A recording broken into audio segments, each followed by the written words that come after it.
Good morning student, कक्षा 9।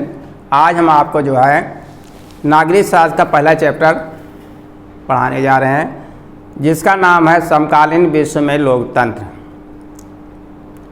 सबसे पहले ये जानिए कि हमारे देश भारतवर्ष में कैसी शासन व्यवस्था है। देखिए, हमारा भारतवर्ष पूरे विश्व में सबसे बड़ा लोकतंत्र है। हमारे देश में लोकतांत्रिक तरीके से सरकार चुनी जाती है और सरकार के प्रतिनिधियों के चुनने का काम हमारे देश की जनता करती है। देखिए, लोकतंत्र को मजबूत बनाने के लिए सबसे बड़ी है कि पक्ष और विपक्ष का होना आवश्यक है। देखिए, जिस देश में विपक्ष मजबूत स्थिति में रहता है, वहाँ का लोकतंत्र सबसे सफल माना जाता है। तो हमारे देश का लोकतंत्र सबसे बड़ा लोकतंत्र है और हमारे देश में चुनी हुई सरकारें काम करती हैं और यहाँ पे सरकारों को चुनने का काम जनता करती है। किसी भी सरकार का कार्यकाल यहाँ पर 5 वर्ष होता है। मान लीजिए आपको जो है केंद्र सरकार को चुनना है, तो हम जो है तो उसके लिए हमारे यहाँ लोकसभा का चुनाव होता है और लोकसभा के चुनाव में जिस दल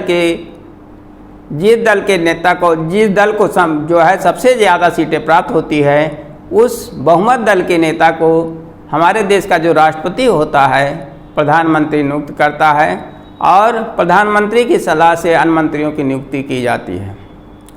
तो हमारे देश का लोकतंत्र सबसे बड़ा लोकतंत्र माना जाता है और दुनिया के जो जितने भी स्वतंत्र देश हैं, आधे से अधिक देशों में आज लोकतंत्र है। चिले जिंदाबाद, चिलेवासी जिंदाबाद, मजदूर जिंदाबाद। ये सैलाडोर आइके के आखिरी भाषण के कुछ अंश इस प्रकार हैं। ये जो है दक्षिणी अमेरिका महाद्वीप का एक प्रमुख देश चिले के राष्ट्रपति थे। यह भाषण उन्होंने 11 सितंबर 1917 की सुबह दिया था। आइदे चिले की सोशलिस्ट पार्टी के संस्थापक थे। उन्होंने पॉपुलर यूनिटी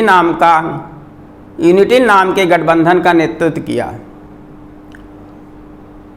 प्राकृतिक संपदा को बाहर ले जाने के लिए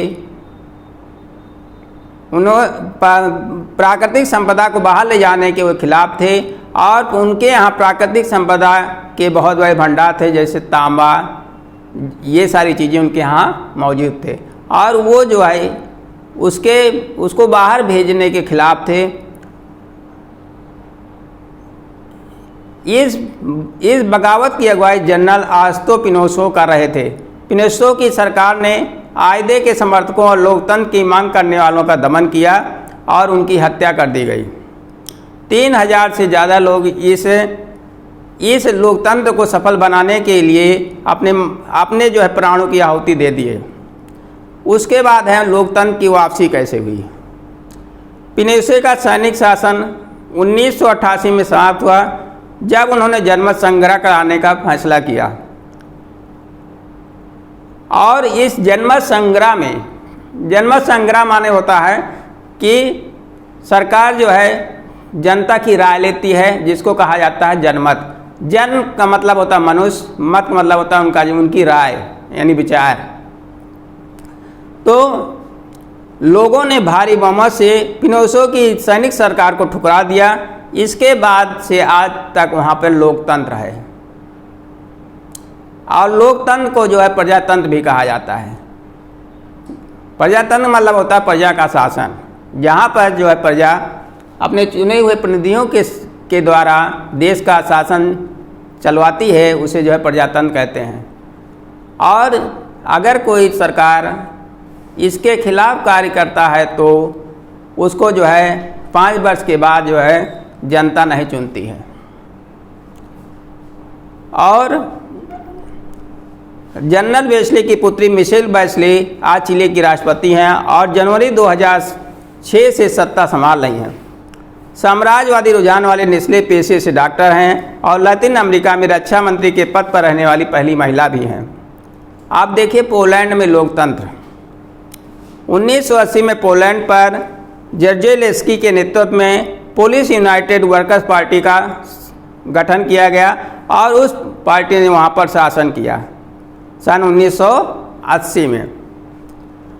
यह उस समय साम्यवादी दलों में से एक था जो तब पूर्वी यूरोप के अनेक देशों पर शासन करते थे। इन देशों में किसी अन्य राजनीतिक दल में राजनीति में भाग लेने की अनुमति नहीं, जिस प्रकार हमारे पड़ोस में चीन है। पड़ोस में जो है साम्यवादी शासन है और वहाँ हमेशा जो है कम्युनिस्ट पार्टी का ही शासन रहा है।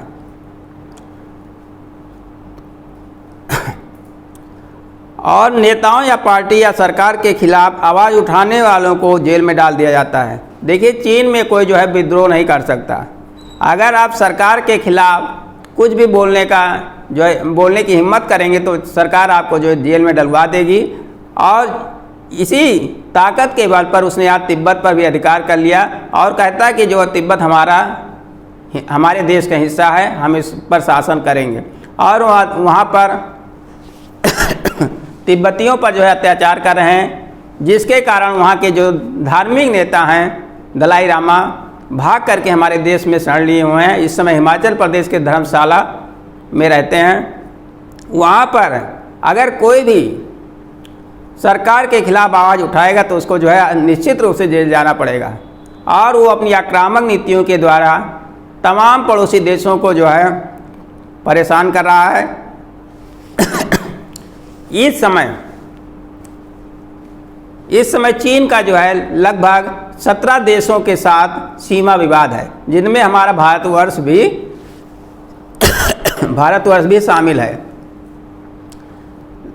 वो अपनी साम्राज्यवादी नीति का विस्तार कर रहा है, जिसके कारण पड़ोसी देशों को जो है उससे परेशानी हो रही है। और उसके लिए उस पड़ोसी देश को भी अपनी सैन्य व्यवस्था को जो है सुसज्जित करने के लिए बाध्य होना पड़ा है।